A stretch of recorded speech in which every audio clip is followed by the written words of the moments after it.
4 è chiamato la Freccia del 2012. Viene dalla provincia di Vicenza, 7,9 Alessandro Cappellari.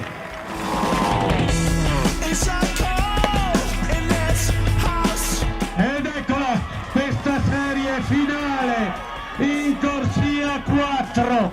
Che splendore! Signori, il nuovo campione regionale. È il terzo anno questo che faccio atletica.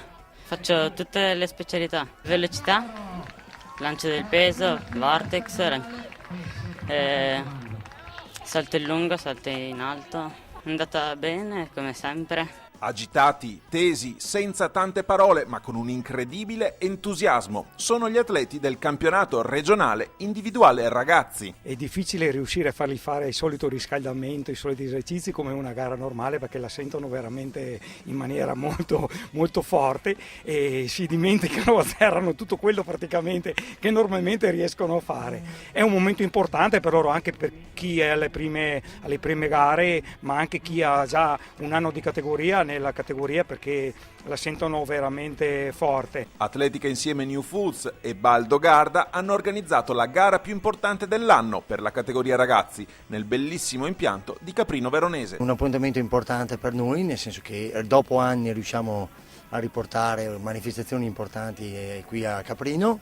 E ci sono i ragazzi appunto che sono quelli di prima e seconda media. Costruiamo o proviamo a costruire quella che è il nostro futuro dalle categorie giovanili, quindi stiamo lavorando molto nei vari paesi che compongono Atletica Insieme, quindi Caprino, Bussolengo, Villafranca e Valeggio, in modo da riuscire a raccogliere più ragazzi possibili e poi riuscire a portarli nelle categorie dei grandi. Noi abbiamo solo ragazzi e cadetti, dopo confluiamo tutti su un'unica società che è l'Atletica Insieme, e noi abbiamo circa 100 ragazzi tra esordienti, ragazzi e cadetti che fanno attività.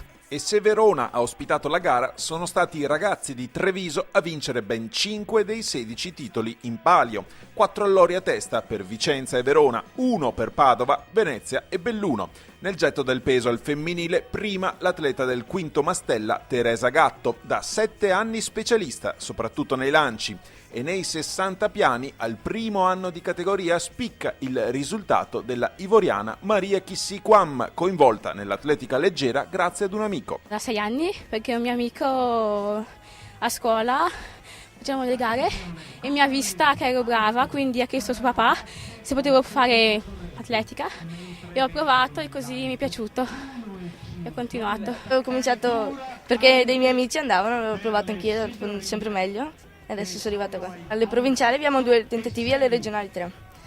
Sì, era andata benissimo, ho fatto il personale. Prima avevo 11,58, adesso 11,88. In campo maschile, bene soprattutto il veronese Pietro Vicentini nei 60 ostacoli con 8 secondi e 7 e il vicentino Andrea Marin nell'alto con 1,66 m. A livello femminile, risultati di spessore per le trevigiane Nicole Marsura nei 1000, Anna Tronchin nell'alto e per la veronese Celestine D'Ademo nel vortex con 52,46 m.